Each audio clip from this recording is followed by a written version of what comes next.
جہل. حالانکہ ابو جہل چھوٹا مجرم ہے اور عبداللہ بن ابی بڑا مجرم ہے. ابو جہل جحیم میں ہے اور عبداللہ بن ابی حاویہ میں ہے. حاویہ سب سے نیچے ہے, حاویہ کے اوپر جحیم ہے. حاویہ منافقوں کے لیے, اس میں عبداللہ ہے, اور جحیم مشرکین کے لیے اس میں ابو جہل ہے. وہ ابو جہل سے بڑا اسلام کا دشمن تھا, یوں لگ, چونکہ اس نے اپنے آپ کو مسلمان کہا, ایسے لگا کے رکھا. ایک دن ان کے بیٹے عبداللہ, ان کا نام بھی عبداللہ تھا, اللہ کے نبی پانی پی رہے تھے, یا رسول اللہ تھوڑا پانی تو بچا دیں. کہنے لگے کیا کرو گے؟ کہ اپنے باپ کو پلاتا ہوں, شاید اس کے اندر ایمان چلا جائے. تو آپ نے دے دیا. وہ گیا گھر کا, ابا یہ پانی تو پی لے. تو کیا ہے یہ؟ کہ یہ اللہ کے نبی کا جھوٹا ہے, پی لے شاید تیرے اندر ایمان آ جائے. تو آگے کم وقت کہنے لگا جا وہاں پیشاب لے کے آ, وہ پی لوں گا, یہ نہیں پیوں گا. پیشاب لے کے آ, وہ پی لوں گا, یہ نہیں پیوں گا. تو ان کو اتنا غصہ چڑھا, وہ گیا یا رسول اللہ مجھے اجازت دے میں اس منافق کی گردن اڑا دوں, بیٹا ہو کر میں اس منافق کی گردن اڑا دوں. کہ عبداللہ تیرا باپ ہے, قدر کر, قدر کر. میں نہیں چاہتا لوگ کہیں محمد اپنے ساتھیوں کو قتل کراتا ہے, جاؤ اس کی خدمت کرو, تیرا باپ. جنازہ پڑھا, اپنا کرتا اتار کے کفن کے طور پر دیا, اور اس کو قبر میں اتار چکے تھے. آپ دیر ہو گئے, آپ ذرا دیر سے پہنچے, اس کو دوبارہ قبر سے باہر نکلوایا, اس کے منہ میں اپنا لعاب ڈالا کہ شاید بخشش ہو جائے. اس منظر کو دیکھ کر 100 منافقوں نے کلمہ پڑھا. تو بھائیو میں آپ کی منت کرتا ہوں کہ یہاں آپ امت بن کے رہو, مسلم بن کے رہو. جو تمہارا عقیدہ ہے, جو تمہاری سوچ ہے, اس کو گلے سے لگا کے رکھو, لیکن دوسروں کو احترام دو, عزت دو, سب کو اپنا پسند. سارے ہم نے تو غیروں کو اپنا بنانا تھا, ہم نے اپنوں کو غیر بنائے تھے. تو کتنی بڑی ظلم و زیادتی کی بات. جس کے دل میں ذرہ کے برابر بھی ایمان اٹکا رہ گیا, ایک دن جنت میں جائے گا. چونکہ ایک دفعہ ایسا ہوگا کہ جہنمی لوگ مسلمانوں کو کہیں گے کہ تم بھی دوزخ میں, ہم بھی دوزخ میں, تمہارے ایمان کا کیا فائدہ؟ تو اللہ تعالیٰ اس پر فرمائیں گے کہ جس نے زندگی بھر میں ایک دفعہ لا الہ الا اللہ کہا, اسے جنت میں ڈال دو.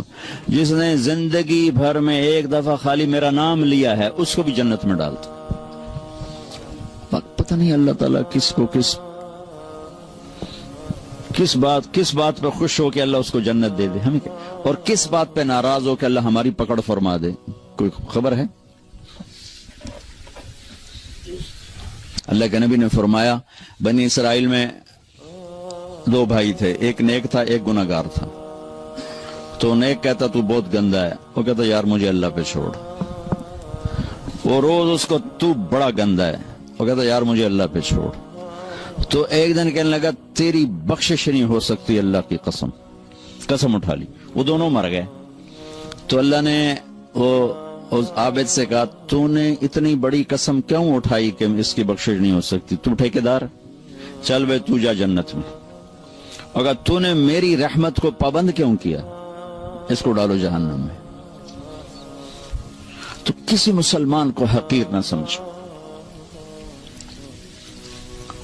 سب کو عزت دو. ہمارا کام تو گلے لگانا ہے نا کہ نفرت کرنا. مثلا ایک آدمی آپ کے نزدیک غلط ہے تو وہ سمجھو وہ مریض ہے, تو مریض کا علاج ہوتا ہے کہ مریض کو ہسپتال سے نکالا جاتا. وینا ملک ہمارے انڈسٹری میں وہ لڑکی جس نے بالکل کپڑے اتار دیا, ننگی ہو کے آ گئی. برے صغیر میں کسی ہندو لڑکی نے بھی یہ یہاں تک سٹیپ نہیں اٹھایا کہ وہ بالکل ننگی سکرین پہ آ جائے. وہ لڑکی تھی جو ننگی ہو کے سکرین پہ آ گئی انڈیا میں. تو میں 1 جنوری کو پہنچا ٹیونس سے دبئی, تو مجھے کسی نے کہا کہ وینا ملک کی شادی ہو گئی. میں نے کہا یار میری ملاقات کراؤ. انہوں نے کہا آپ اس سے ملیں گے. میں نے کہا کیوں, اللہ کے نبی کی امتی ہے, پتہ نہیں کب اللہ دل بدل دے. تو اس کو پیغام بھیجا, اس نے معذرت کر لی, کہا نہیں میں نہیں آتا.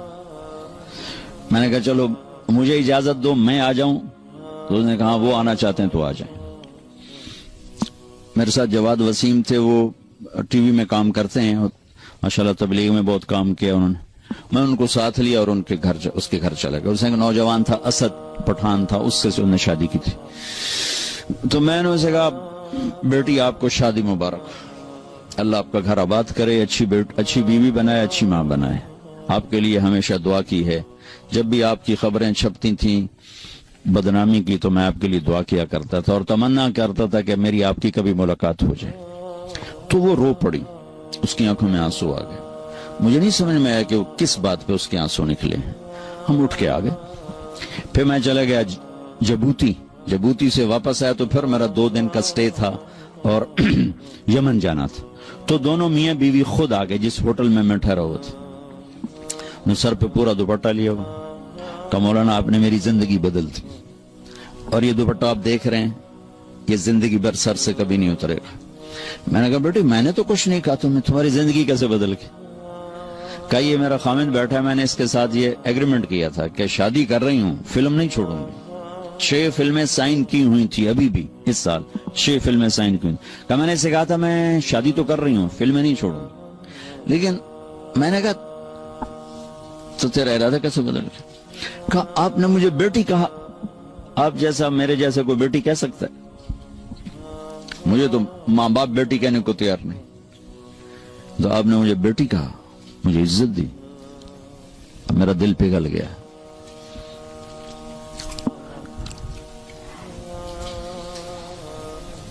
تو ہمارا کام تو قریب کرنا ہے نا، دور کرنا تو ہمارا کام نہیں ہے۔ تو امت میں اختلاف تو صحابہ کے دور سے ہے، نبی کے دور سے ہے۔ بخاری دیکھو میں وہاں چونکہ ساری تجارت دنیا میں ادھار پہ چلی گئی ہے، تو وہاں فیصل آباد کا ایک بازار ہے سوتر منڈی، جہاں اربوں کے کاروبار روزانہ ہوتے، تو روزانہ سر پاٹ رین گریبان پاٹ رین، تیری ماں تے تیری فلانی تے تیری فلانی۔ تو میں نے ایک دفعہ ان کو جمع کیا، میں کہا دیکھو بھائی یا ادھار دینا چھوڑ دو،